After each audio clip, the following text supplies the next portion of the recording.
Ladies and gentlemen, we got him. We got him, the one and only Andrew Ortiz. We were able to get our schedules together, make it aligned to where we could record, and we're here now. Today we're going to be talking to Andrew Ortiz, an editor and colorist. Besides the work he's been doing for me, creating clips of the show, we get into other work that he's done in the past, including documentary and commercials, as well as his perspective on the rise of AI and what the future could look like with HDR. Without any further ado, let's get into the conversation. Work's been alright. I've just been doing like a little bit of sports videography with that one company. A little bit of your reels. Like this client also hit me up like not that long ago, just needing help editing another wedding video for him. Yeah, no, just like a bunch of like small other stuff I'm not too interested in getting into. Are you interested in my clips at least? Clips. My reels? Oh, I forgot about that. Yeah, also that. Yeah, your reels. Yeah, I mean, yeah, it looks good. They're good. they're good? Yeah, I'm giving Okay. like a thumbs up. How's that process been for you? Have you edited other reels in the past, or are you like sort of new to that world? Yeah, yeah. So I've actually edited some other podcasts in the past. Like I think back in 2021 during the summer, like after my sophomore year, it's the Made Nightlife podcast. That one, I don't know. It was just like a lot of like learning process and just like trying to keep clips at a certain timing. Because like with this company, they wanted it to be like exactly like a minute or exactly like 1:30, and it needed to be like around that time. And sometimes they just throw me clips that are like 2 to 3 minutes long. I'm like, bruh, I need to somehow shorten this story to from like 2 to 3 minutes down to like a minute. And it's just like a lot of like listening and repeating and just trying to like get the essence of the story and cutting out as much like fat as possible while still having everything make sense. And that one was like a little bit different also with like the video as well, because like sometimes I would kind of like cheap, I don't know if cheap is the right word, but kind of like cut at certain points to like different points of dialogue to help speed up the pace, but also like kind of hide the cut Like trim the with fat, like, kind of. yeah, yeah. Yeah, But I yeah, would kind yeah. of like hide cuts between like certain portions of the story with just like having it overlap with just like ground B-roll of like people's reaction to kind of hide that cut.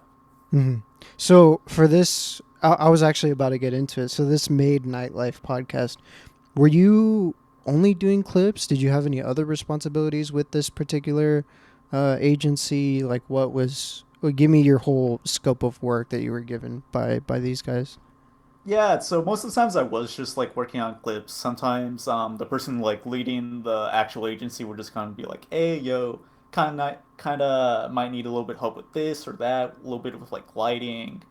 But it was just like mostly working on the reels, and sometimes I would just actually like need a help actually cutting the podcast together, just because like I think when they were first getting into it, they're using like a Black Magic Added Mini, and they weren't too familiar with actually using it. So they're like, "Hey, yo, you think you could actually like actually like cut up the footage and everything?" So I'd get like three different the whatchamacallit, multicam.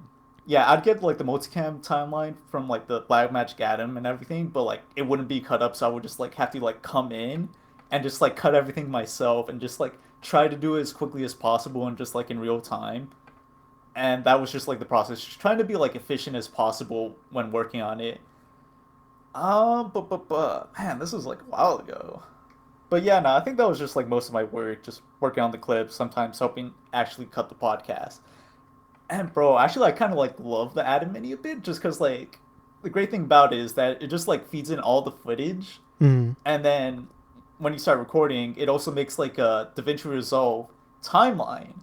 So it just like has everything synced up, and like when you want to go and post, you just have that timeline ready sub for you.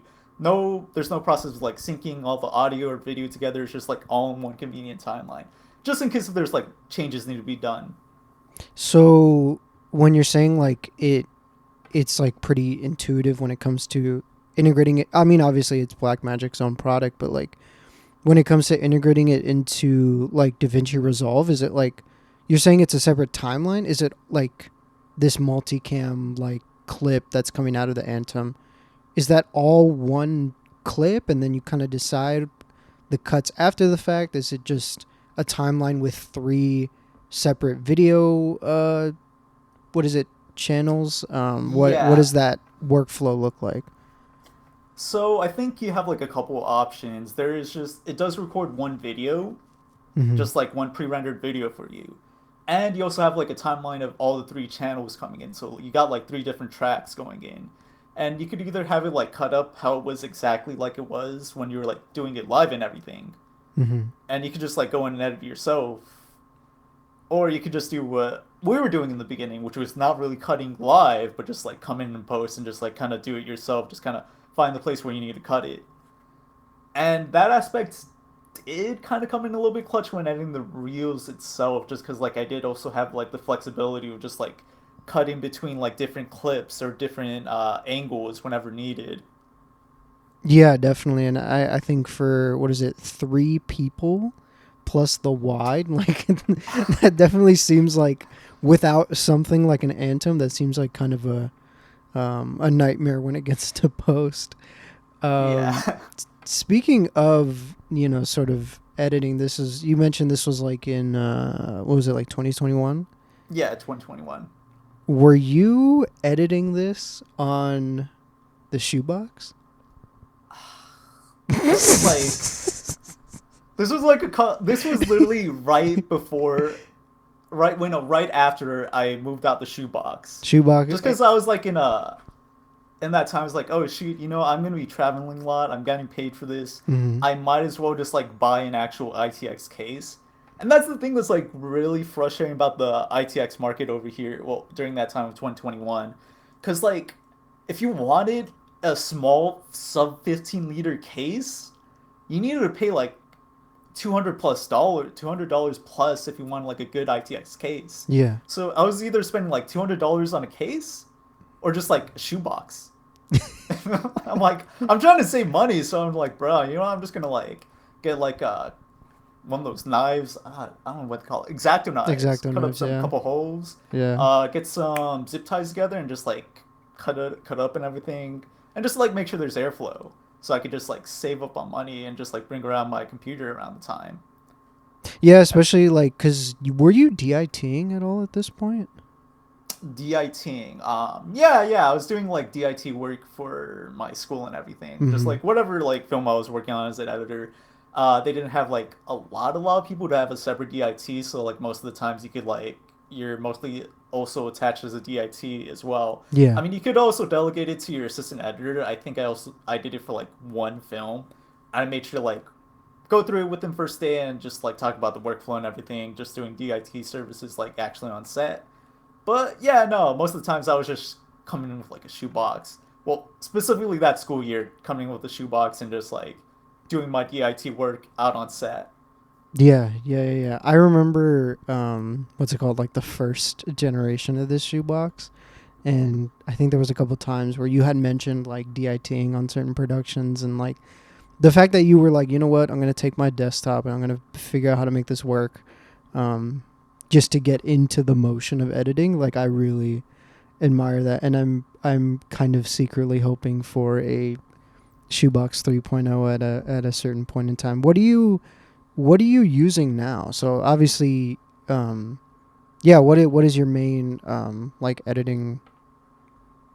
Yeah, so currently right now it's pretty great at the moment because like the ITX market has changed like a lot. You don't need Mm-hmm. to spend like $200 plus to get a good case. With the current build I have right now, it's the Dan Case A4 H2O, and that one I just found on the used market. It was also new for like $50, Mm-hmm. so I kind of like saved a lot of money for it, and it's like actually smaller than the old case I had Oh that I wow. upgraded to after the shoebox 2.0. I think it's like 2 liters smaller. Oh I think wow. I had them like side by side for a while, and I thought 2 liters would be impressive because that's like a size of a like full 2 liter soda for like parties and everything. Yeah, yeah, yeah. But like actually seeing 2 liters in person, like how much of a difference it is, Mm-hmm. it's not that much. It's like very small. Like Yeah, damn. yeah. So at this point in time, what kind of work were you doing? Like post shoebox, what kind of work were you? What kind of work did you have where it like demanded this sort of workflow? So mostly for that was just like being on set and actually like data wrangling and everything. And Mm-hmm. usually I would have like at least a little bit of free time between like transfers and everything to at least do like a little bit of editing. Mm-hmm. So like for me, just like having a very powerful system on the go and something I will be able to upgrade in the future if needed. Because I think that is just like something that's like a little bit limiting with like laptops and everything. Because they're pricey, first of all, and you can't really upgrade them in the future. I think the best you could do is just probably like flip it later and just like upgrade. But yeah, no, I just feel like wanted to get something powerful at the moment and just like kind of bring along with me wherever I needed to go, so I could like, uh, what do they call it? Like getting in footage, digesting in all the footage, um, creating proxies of all the footage, and then just like quickly organizing it pretty quickly in post, and just like start quickly editing whatever needs to get done, just like while I'm on set, and quickly just start getting stuff done. Yeah, so it mainly came down to like a workflow thing where you were just Yeah, DITing more and um, just needed something to get everything off the ground. And I totally understand where you're coming from as far as like just having a desktop versus a laptop. Like I know certain DITs I've worked with in the past, like definitely proper desktop machines are just as far as efficiency goes, like it's just a million times better, and just being able to like even like a small of a limitation is like IO. Like that's like such a huge thing. Like where it makes the difference between like being able to back up like 2 drives versus 4. I remember there was an instance where we were shooting like a short film. We were shooting Airy Raw, and the DIT had a MacBook Pro, which for the newer MacBook Pros they have, I believe it's 3 Thunderbolt 4 ports. So we needed one for the reader and then two for what's it called, the reader. Was it the reader and then the two drives? But we kind of shot ourselves in the foot because we were trying to we were basically creating more files than we were able to to like download them. So like we kept giving the DIT a card and they weren't done with it, and so we kind of got bottlenecked. But luckily we had lunch happen and like it worked out. But had we had a shoebox 3.0, like we probably would have had that issue resolved fairly quickly. Um, can I step in and talk about like possibly the issue probably on set that could have been great if a workaround possibly you could have done? oh yeah, go ahead. I'm Yeah, open. yeah. So when you said you were backing up stuff to do 2 different drives, were you talking about just like regular hard drives, USB, like external drives? SSDs. Oh, SSDs. Okay, for sure. Because like the thing is, I/O is definitely pretty important as well, and I think with Thunderbolt 3, the output is like 40 gigabits per second, Mm-hmm. and like with most external SSDs as well, I think they usually like cap out with like cheap USB 3.1 Gen 2. I don't know, usually around like 10 gigabits per second. Like Mm-hmm. with the Samsung T7s, they cap around 10 gigabits a second. Yeah, we had So, T7s. yeah, okay, so, yeah, no, I think that's the thing what bothers me about like T7 SSDs. They could have gone with 3.1 Gen 2. Oh my god, these USB names are confusing. They could have gone with a 20 gigabit interface and just like brought up the speed a bit, but it's 10 gigabit. I think what he could have done is just like split up the one of the Thunderbolt ports to split up to like 2 different ones. So instead of like one Thunderbolt port offering like one 40 gig, one 40 gigabit per second port, just like going one way, you could have like split it down to like two. So you got two 20 gigabits per second ports, and just like going to both of the SSDs at the same time. So you're like a little bit free with like another port. You know what? That would have been smarter. I think something also like that kind of showed me that like, all right, I need to like double check with production to see if we have like the storage space for stuff. Because at least with like narrative stuff and like music videos, especially, like I want to shoot raw, like if possible. But also like if we have like a 2 terabyte T7, like I gotta understand that like every raw is gonna fill that up pretty quickly. Speaking of data management, I want to talk about a project you did. I don't know the specifics on like when this was done, but I wanted to ask you about it because you mentioned this project just kind of to me in passing before. Hmm. I wanted to talk about Borderlands. It's like a what is it, like a mini series? I believe it is. Yeah, kind of like Um, a short film documentary. yeah. What walk me through like kind of what the ingestion process was for that footage and what was your approach to the edit? Because to my knowledge, you edited and colored this. So Yeah. walk me through what was your ingestion to like final deliverable. What was kind of your workflow with the director and the producer and stuff like that. Yeah, so this project was kind of interesting because it got involved like pretty early on, right before even before we were like we had like a budget or anything going on. So I just like kind of came in. We were getting like first whatchamacallit. We were first filming search and rescue missions first, and I had pretty much just like came in, just grabbed all the SD cards and whatever, and just like offloaded it during my free time. And I pretty much just had like a lot of time to do that. There was like no rush or anything. Just like quickly ingested it in, labeled every camera, just like separate every camera we shot on, and just like separate it out, and then just kind of like go through all the footage, find any good points we could possibly use, and just like quickly mark any important moments that we could use for the footage, and just like label it out and everything. And then I think right when we were shooting the interviews, that was like absolutely hectic because we were shooting them like pretty much back to back to back, Mm-hmm. and we were shooting it on like a I think it was like a C200, and it was mostly just yeah, it was compressed MP4 4K, I believe, at like 24 frames per second. Oh, they're like XAVC. No, it's not XAVC. It's like the MP4 something. It's like a Yeah. super compressed thing. Yeah. Yeah. I mean, footage came out all right, but like, oh my Mm-hmm. god, we're pretty much just like on this one set, quickly digesting footage, and we pretty much had like 20 minutes from like one interview to another to quickly transfer all that footage. It was like 20, 50 gigabytes of footage we needed to get off SD cards, Mm-hmm. and oh my god, it was like three different angles as well. And like some of the SD cards were just like really slow. I think we had like this one SD card that specifically transferred only at like 15 megabytes per second. Right. And compared to like the other cards we had, it was like at least 120. So like when I got the SD card for that one card, it was just so frustrating just cuz like we had to wait a little bit longer for that. So I had like assistant editor set up right next to me as well. And we were both like digesting footage both off of like my computer and like whatever SD cards external SD card readers I had, and like his laptop and everything, which himself he also had an SD card reader, and then we would quickly like digest all the footage as fast as possible because yeah, we only had like 15-20 minutes to transfer it, and then like quickly hand them back and just like quickly run through it, make sure we have all the footage, go through it, make sure everything's fine, and then we would bring everything back to my computer and just like make sure everything is in peace. And that Yeah. was we had to do that like 3 or 4 times like in one day, and I was just like, oh my god, this is so much.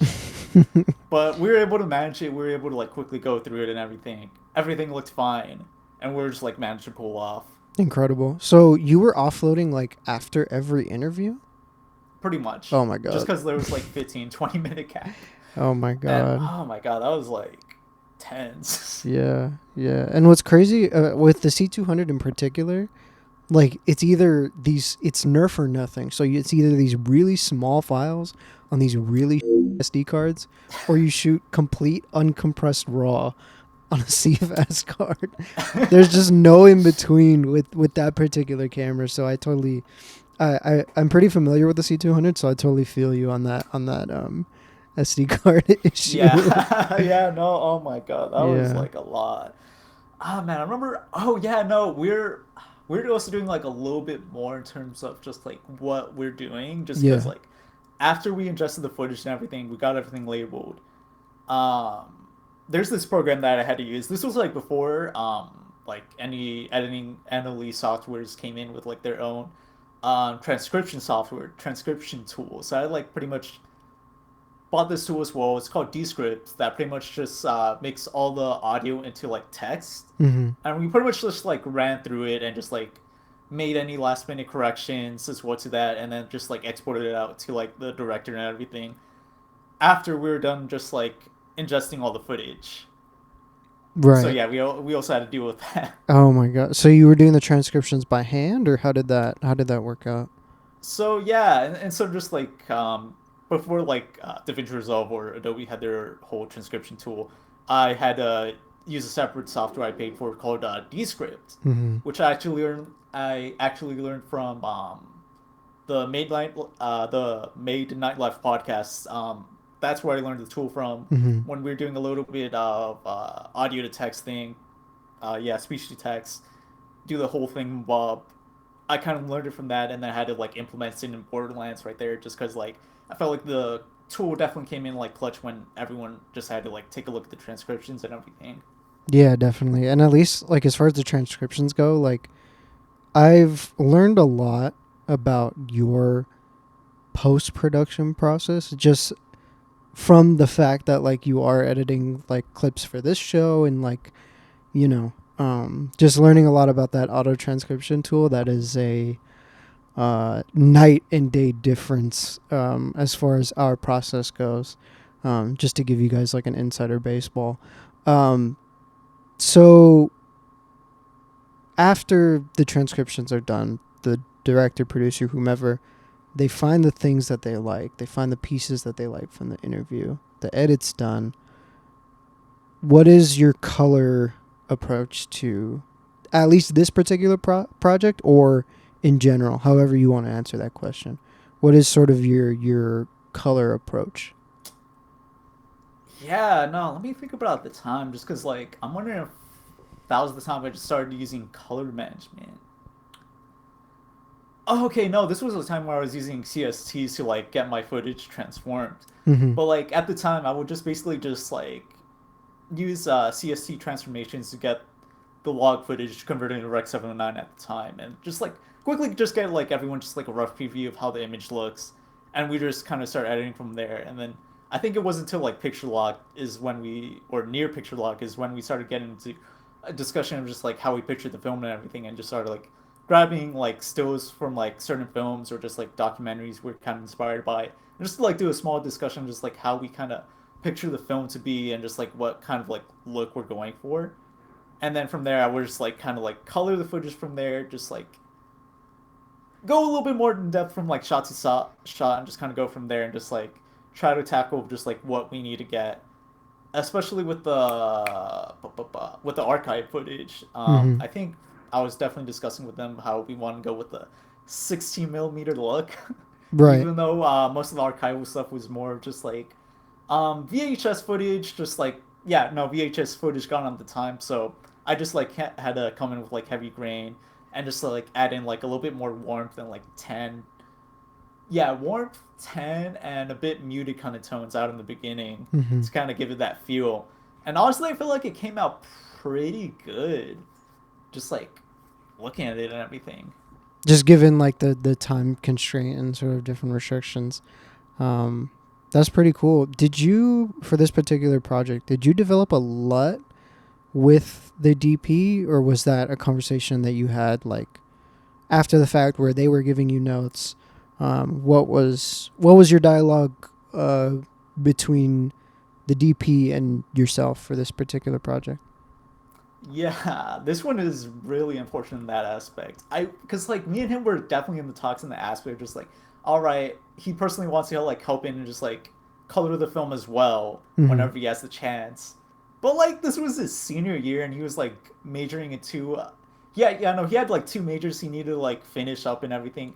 And when we're getting the post process, unfortunately, he didn't have like the time to like come in and just like help out color and everything.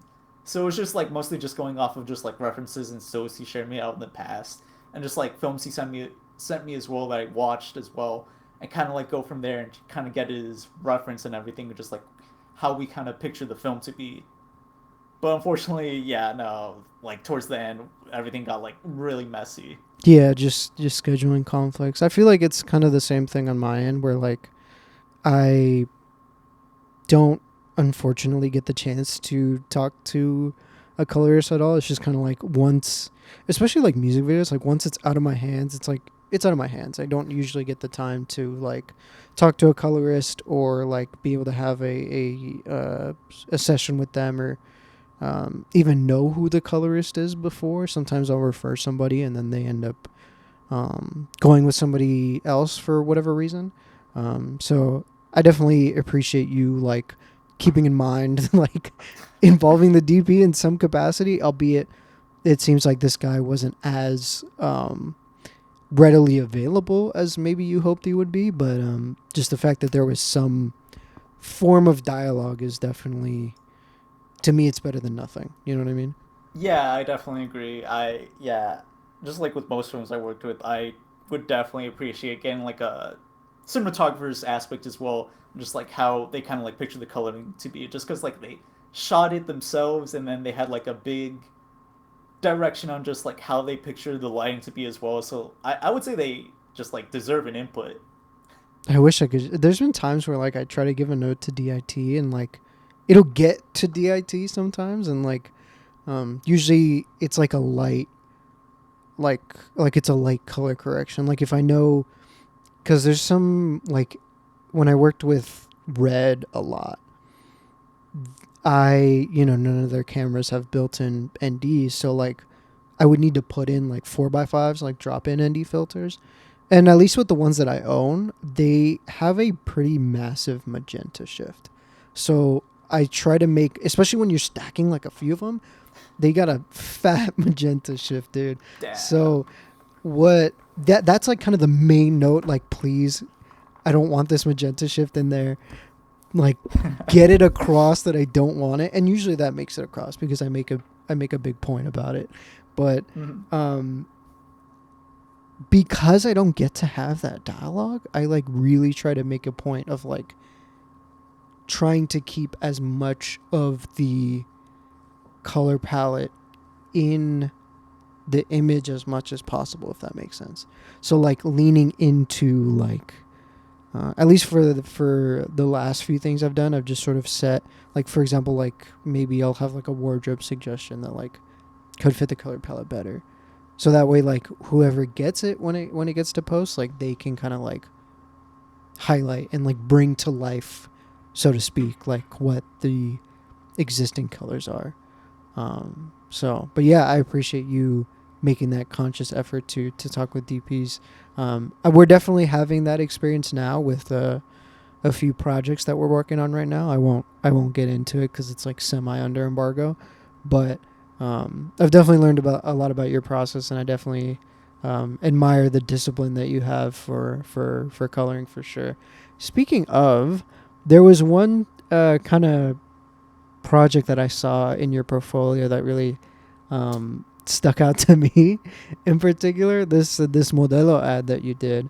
Mhm. What was your approach with this, and what was your dialogue with the DP when it came to creating this particular look?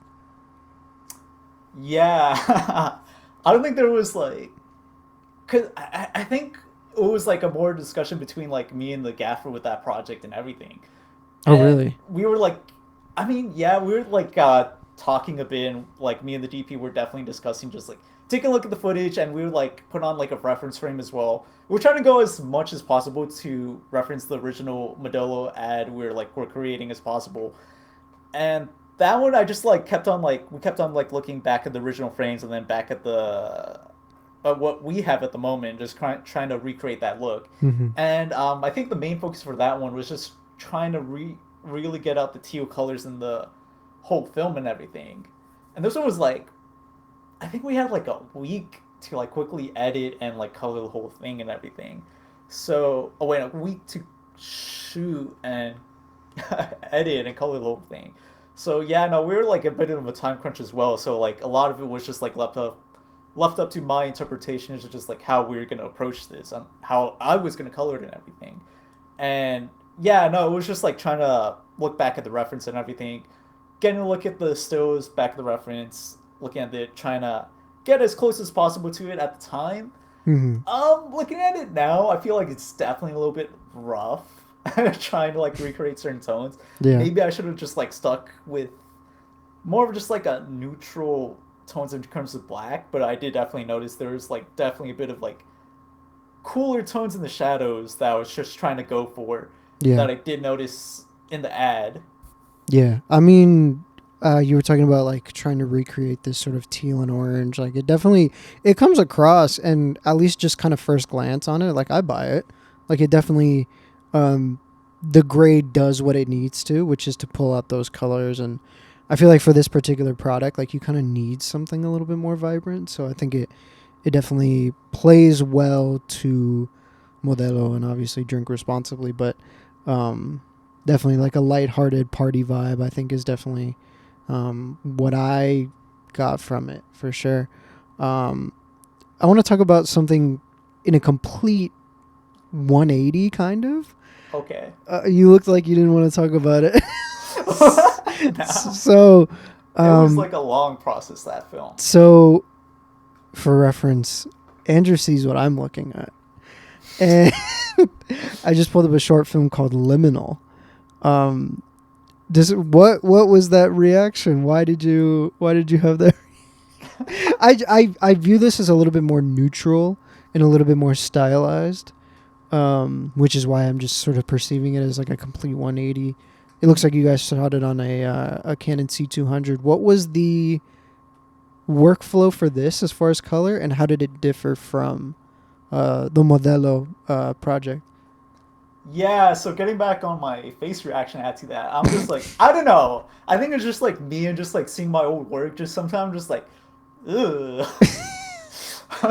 That's good Like, though. don't you That's it ever like get that? Just like seeing your old work, just seeing like, oh, okay, all the time, all the time. all the But I time. think it's I okay. I say all the time because I'm definitely guilty of being like a massive critic of my own work. I try not to let outside perspective um, drive the way that I perceive my work, because I feel like if I intake something so positive, it's like okay, I'm gonna be arrogant as. But if I lean into all that negative perspective, then I'm just gonna be pessimistic, and it's not helpful. I try to be objective about things, and I try to understand that like, okay, I'm evolving as a person, I'm evolving as a creative. Like, no, your stuff is gonna be bad. You're gonna look at it and you're gonna think it's bad because you evolve. You know, you change as a person and stuff. But I mean, what was your question?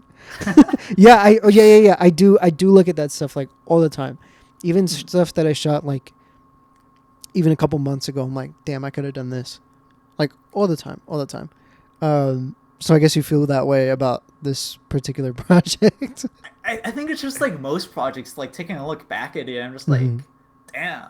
But I definitely do have like good reminiscences, just like most of the times when I'm just like actually there working on set with most of the people, Yeah. or just like getting the whole coloring process and everything. Mm-hmm. Um, and what was your question again? I kind of forgot. Like what was your color process for this? The coloring process for that one. Mm-hmm. Yeah, for that one, I think for that project I was starting to get into color management, which saved me like a lot more time instead of like going node to node, adding CSTs. It was just like one quick process, just like quickly getting everything colored. Mm-hmm. But yeah, I was just like there learning the process. I was also like a little bit weird because I think with some of the C200 raw footage, it didn't like DaVinci didn't be like, hey yo, this is like log. You need to convert. This is C log 2. We need to get that converted to Rec 09. I think I literally had to like select all the footage and then just like specify itself like what log footage it was because I think with most of this project it was shot in raw, but I definitely needed to specify the log profile and everything going along with it. Mm-hmm. But yeah, with this one it was like a lot more straightforward and simple going along with it because it was just like chatting with the DP. This one I did chat along with the DP during the process, just like what kind of look we were aiming for. Mm-hmm. And with this one, I don't know. We grabbed like I grabbed like a lot more frames from like music videos and everything since I was like, oh shoot, you know what? I want to go with like a lot more poppy in certain moments, but a lot more muted during like certain tense moments and everything to go along with it. Yeah.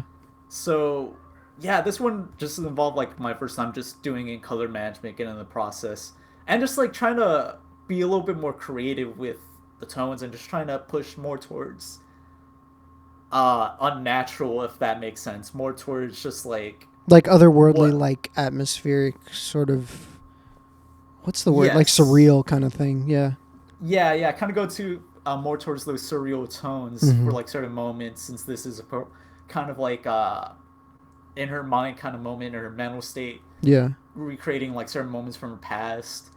But yeah, no, that one was just like a lot more, just like going a lot more creative compared to like the Modelo project. Well, that one was just like, okay, we're more set forth and just like trying to recreate this exact look from the Modelo commercial. This one was just like, hey, we have a lot more I have a lot more creative room to go at this.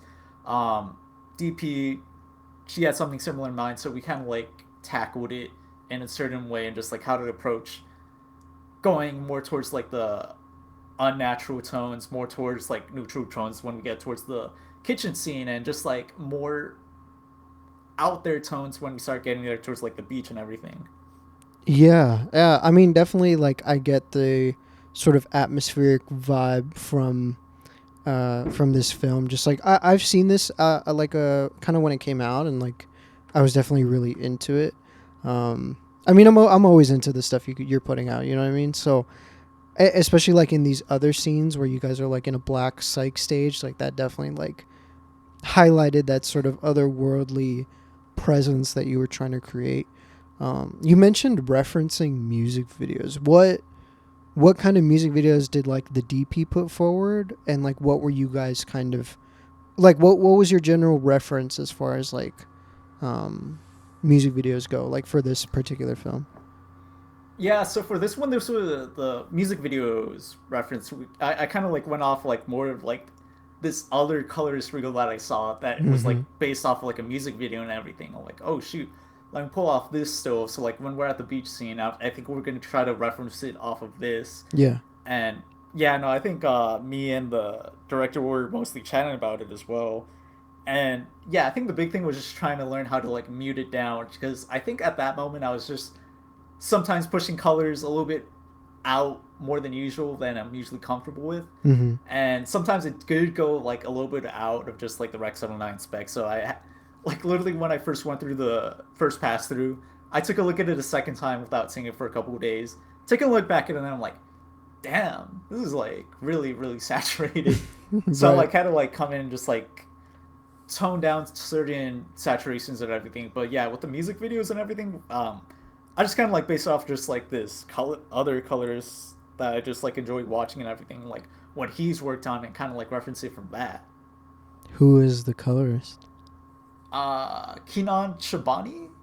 No idea who that is. I know like a Let me handful of double colorists. So check. like, Cause like I have this other person that's like stuck in my head right now. yeah, I think it is Kenan Shabani. Keenan Chamani. What kind of work did they Shabani. do? What kind of music videos? Rap music videos. He does like I think he's done a couple for like Britney Spears Mm-hmm. and like a bunch of other artists I'm unaware of, but Oh, like Britney Spears is like very 2000s, like wait, Britney saturated. Spears? Oh no, not Britney Spears. I'm bad with celebrity names. Oh God.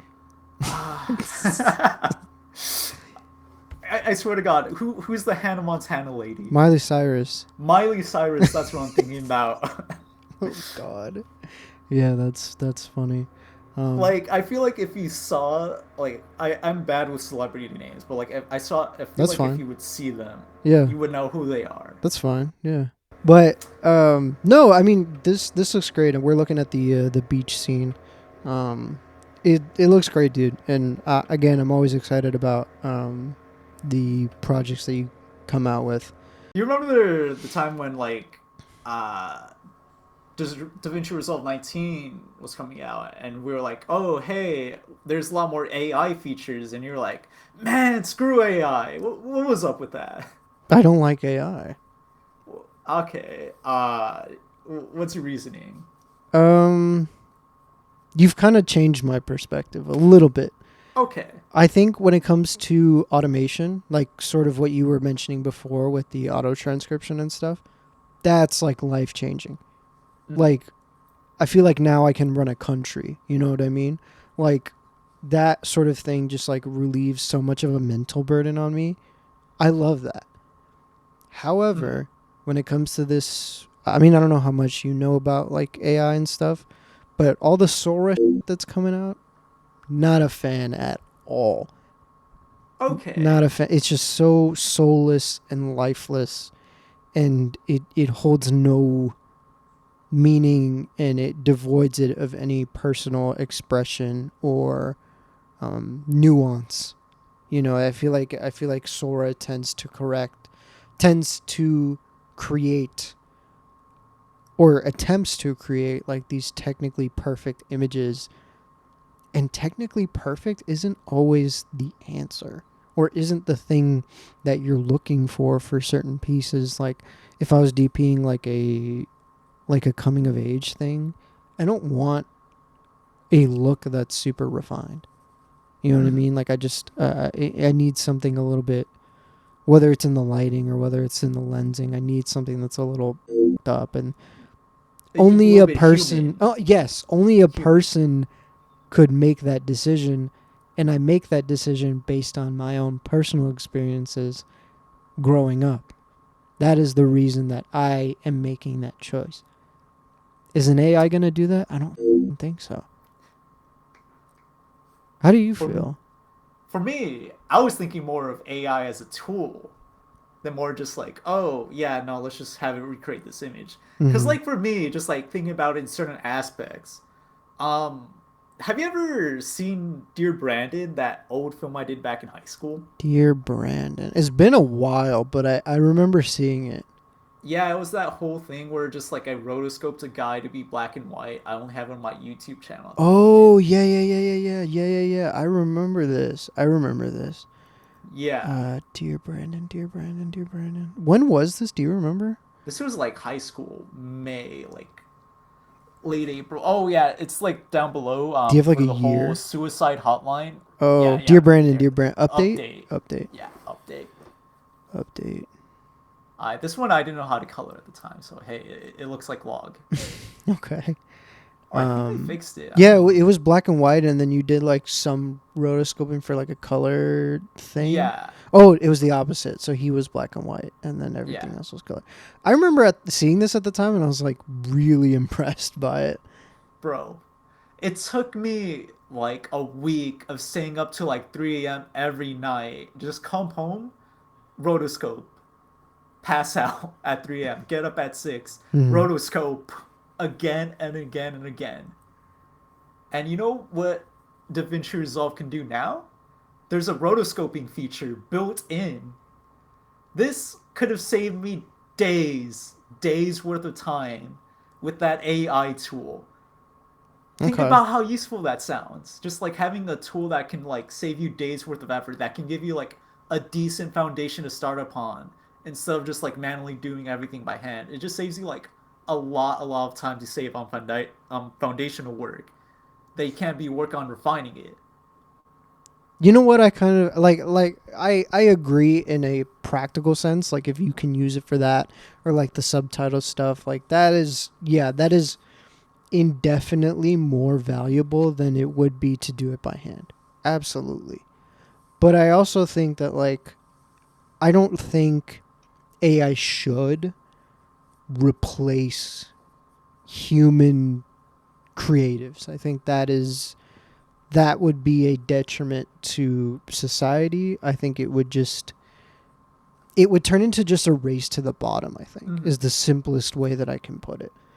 And if you're just looking for the cheapest thing, what is that saying as a society? Like what do we deem as acceptable for something that we can consume?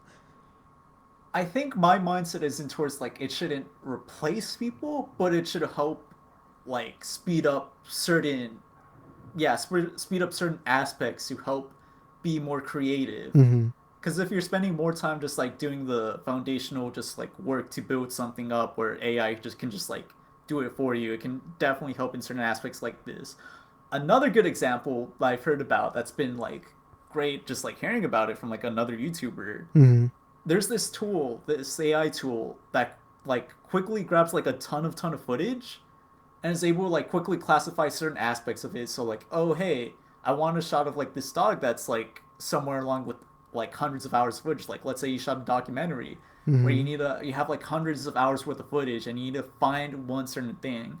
Instead of like spending hours just like classifying everything, putting in certain tags or like certain markers or just like certain moments of like those hundreds of hours of footage and just like trying to sort through it yourself, you can have an AI tool do it for you to save on time. No, yeah, that sort of thing is huge, and I definitely, as far as like efficiency, I think if you can optimize yourself when it comes to post and like ingesting footage, that's huge for sure. I'm not denying that, and you're definitely the. If there's anybody who's changed my perspective on AI, it's you, because prior to, again, obviously you mentioned like the rotoscoping and your use of like the auto captions for the show, like prior to that, I would have been like, nah, AI. It's like, why the would I even have this conversation? Like, but I think, yeah, in a practical sense, it definitely makes a lot of sense. Just to give you like a starting point or like a just something to work off of that's more than what you had before. I definitely think it's Basically. huge. But as far as like, because I've thought about it too, like what how is this going to change my career? What is this thing that's going to really like, because it's shifting a lot of different industries, and I've definitely asked myself that question of like, how are things going to change? What is going to be different? Um, and I think with time, I've sort of it's funny because it's kind of forced me, not forced me, but I think it's sort of given me a mental shift of like I sort of go backwards in my approach now, if that makes Mm-hmm. sense. So rather than having like a highly dependent digital workflow, I try to do as much in camera that I cannot augment as much as possible. Like I was just showing you some Super 8 footage I have for an upcoming project. Keeping it in camera. Can't change much. The only thing you have about that Super 8 is I ingested it as a log file because I just requested the um, processing house, or what do you call it, like the Yeah. the lab, to make it a log file. um, but I think it sort of made me sort of think more about like, okay, what are things that are going to make my image undeniably myself, so that when it does get to post, it's not Frankensteined into something that I don't recognize. Yeah, you doing the rotoscoping thing, you doing sort of things that speed up that workflow. Psh, no problem, not at all. It's definitely improved our workflow when it comes to editing like clips for the show, 100%.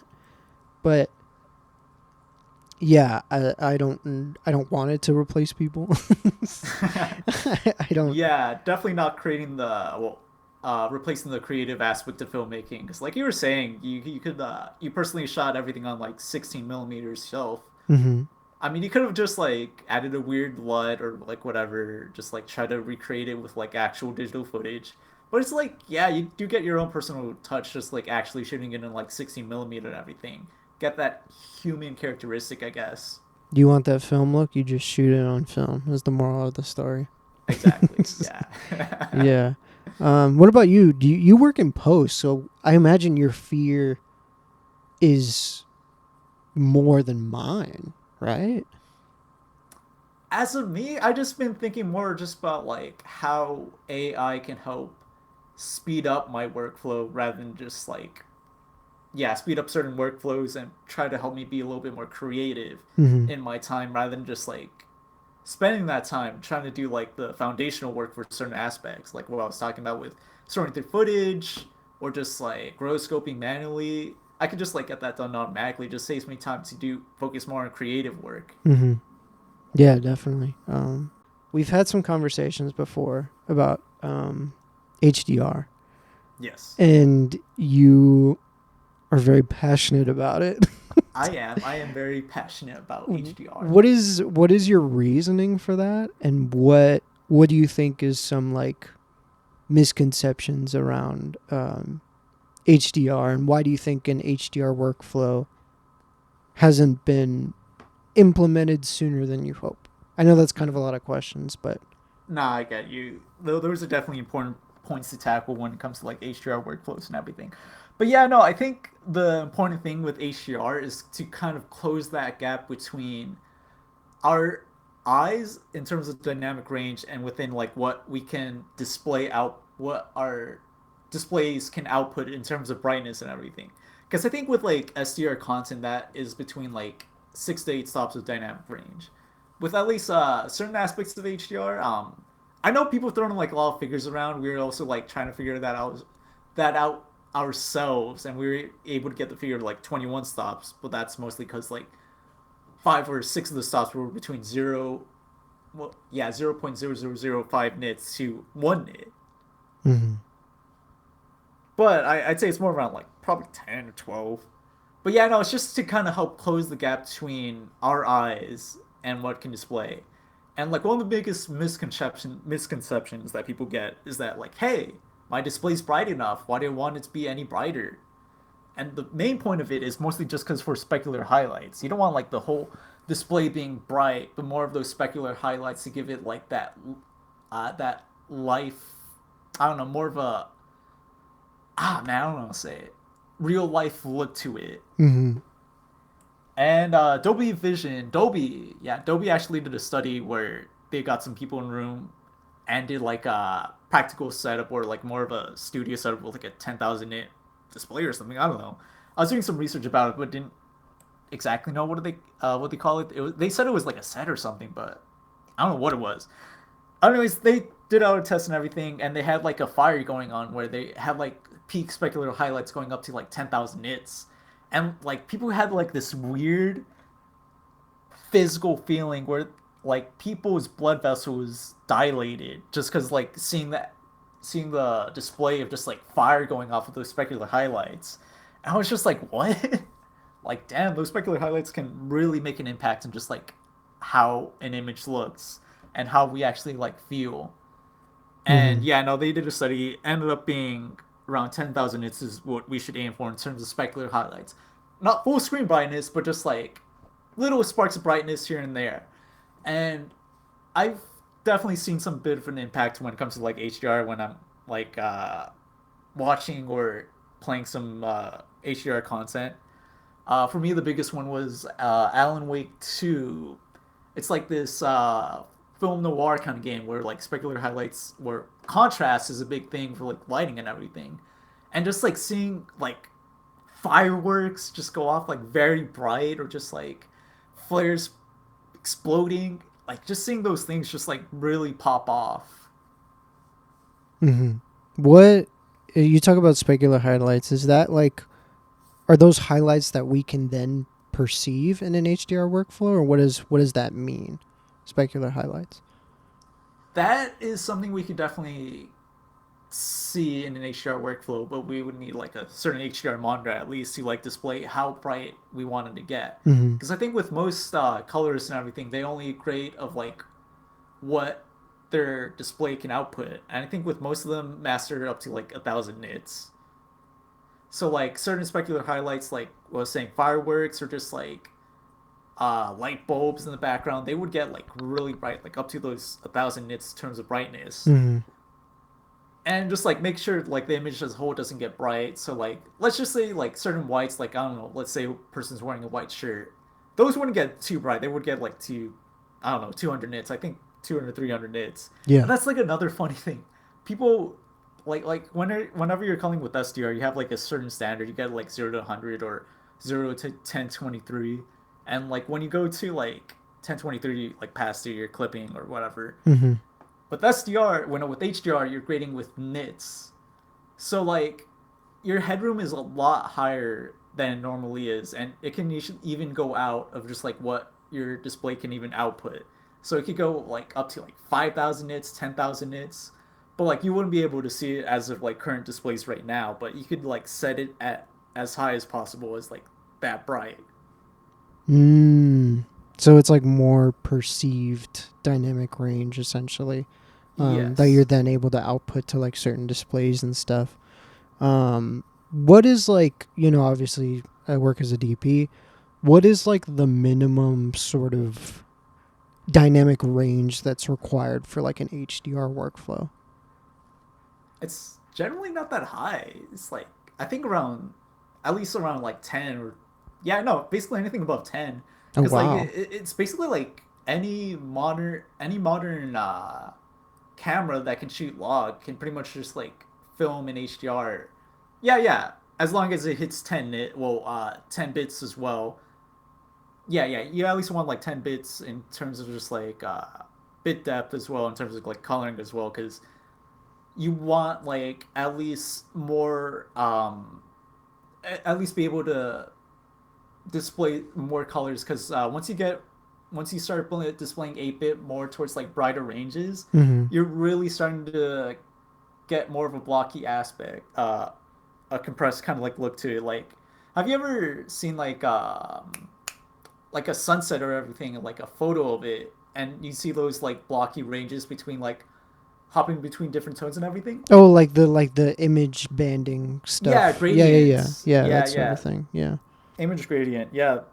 When you start getting to like when you start getting to like 1,000 nits and everything, 8-bit isn't enough to like express those full gradients of color and everything. So I think at least you would need to shoot 10-bit and just like at least like 10 stops down range or higher. Mm-hmm. Well, with current displays. So is it then a matter of the display technology? Is it a matter of post when you export it? You need to export it in a certain way. What would be the thing that makes HDR sort of more readily perceived in a sense?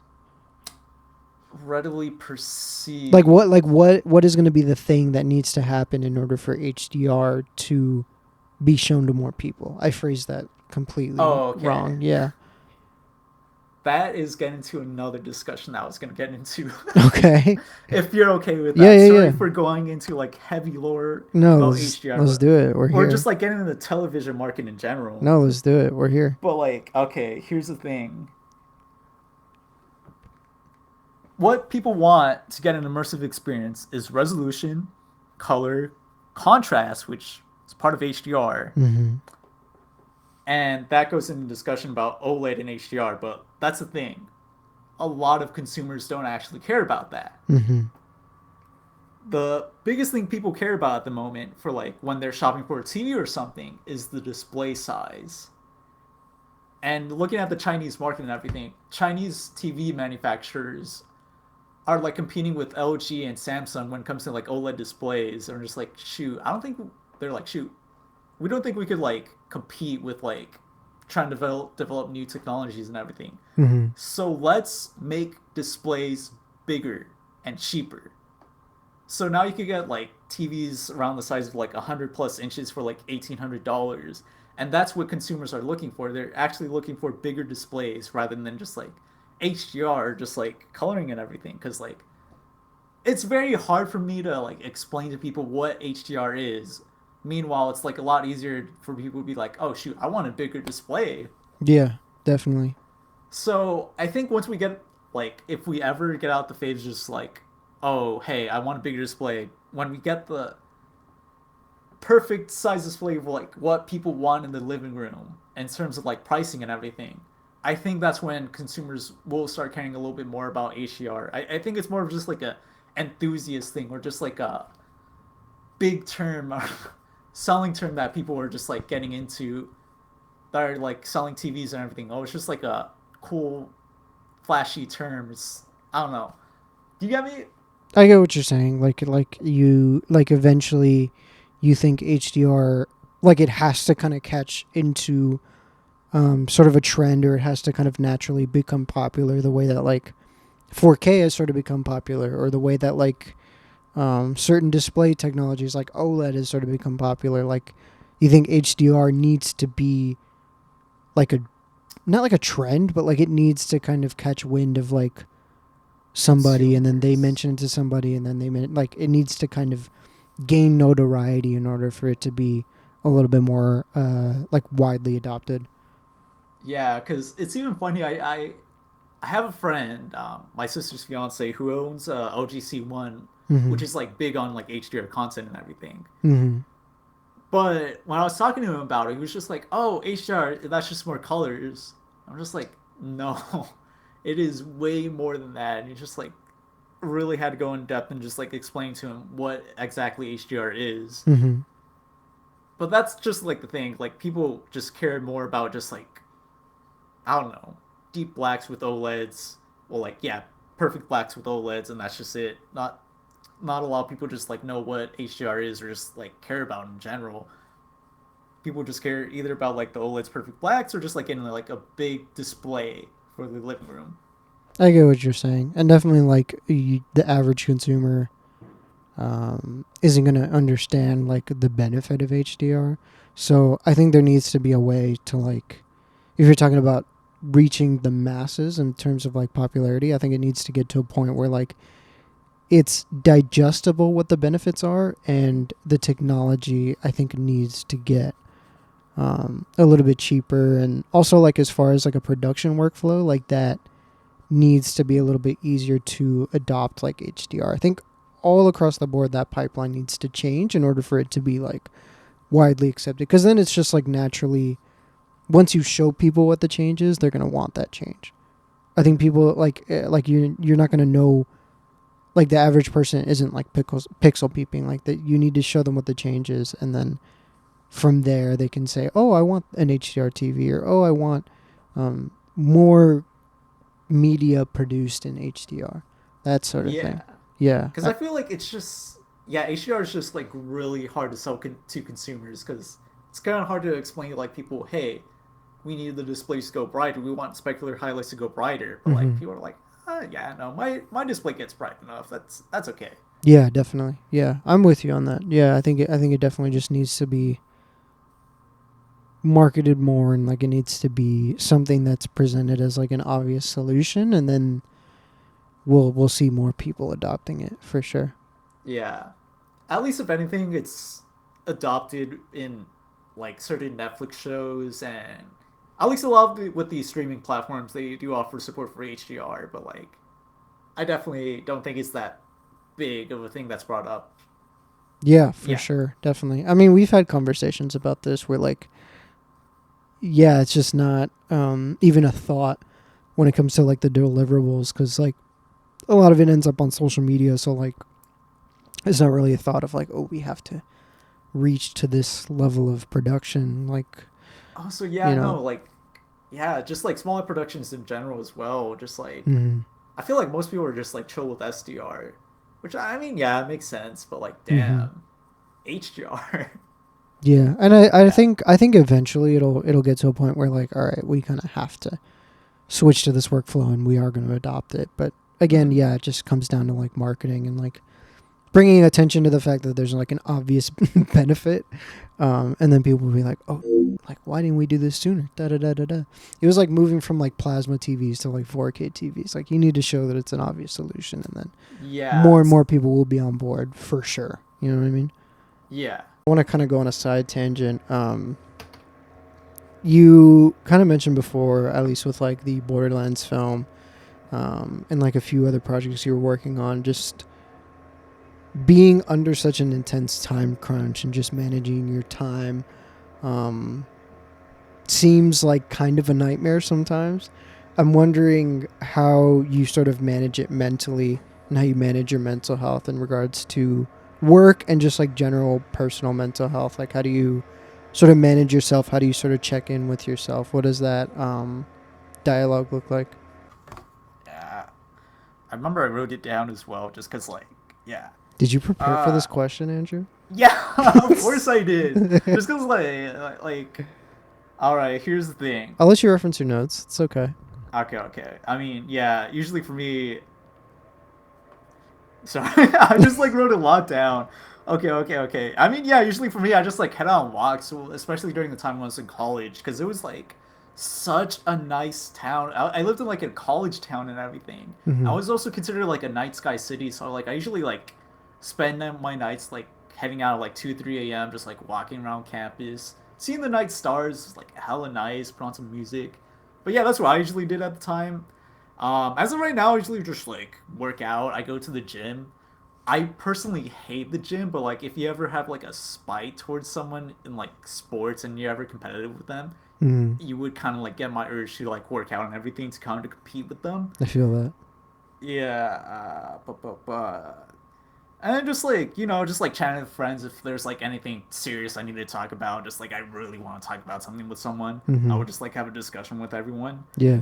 And yeah, no, just kind of have like hobbies to just kind of distract myself with.